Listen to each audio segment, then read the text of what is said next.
President Trump is following in the footsteps of President Reagan and President George W. Bush by proposing massive tax cuts that will dramatically widen the federal budget deficit. The initial GOP plan adds $2.2 trillion to the deficit over a 10-year period, a move that will likely drive up interest rates and endanger economic expansion that has already been achieved.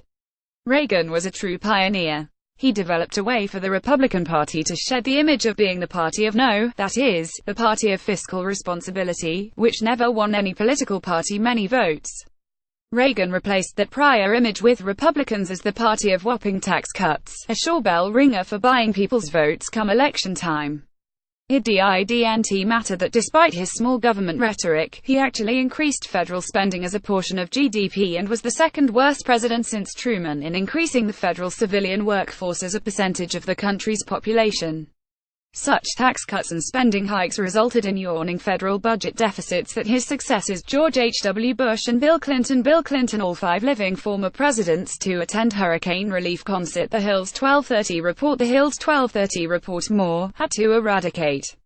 However, Bush's son, George W. Bush, took Reagan's recipe for winning elections and repeated it, thus squandering the budget surplus that his father and President Clinton had worked to achieve. The younger Bush's tax cuts were larger than Reagan's, but so were his spending increases. In fact, W created the first new major entitlement program since Lyndon B. Johnson's Great Society program, coverage of prescription drugs, and added it to a Medicare program that was already in bad financial shape. He also increased the federal role in education with No Child Left Behind and blundered into expensive in both lives and money, unneeded nation-building military occupations of Iraq and Afghanistan. As the king of debt in his real estate career, Trump is an unlikely chief executive to change this tried-and-true Republican vote-getting formula. Cutting people's taxes is always popular, especially when they are falsely told that income tax rate cuts will pay for themselves by generating more economic growth, and thus more revenues to replace those lost with the rate cuts.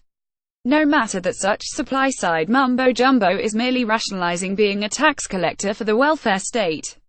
Yawning budget deficits, which Trump's tax cuts without comparable spending cuts are likely to produce, will substantially increase government borrowing, which will in turn crowd out more productive private borrowing needed for investment, thus likely dragging the economy in the long term.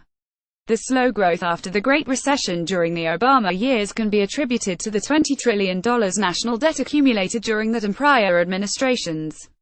A more conservative approach than the pseudo-conservative supply-side one is to bite the bullet and take the politically difficult step of drastically reducing federal spending. Tax cuts can eventually come if such spending cuts are large enough to generate a federal surplus.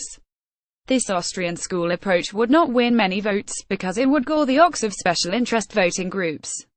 Thus, to bring this necessary policy to fruition would take a president with more courage, principle, and inclination than the king of debt brings to the table.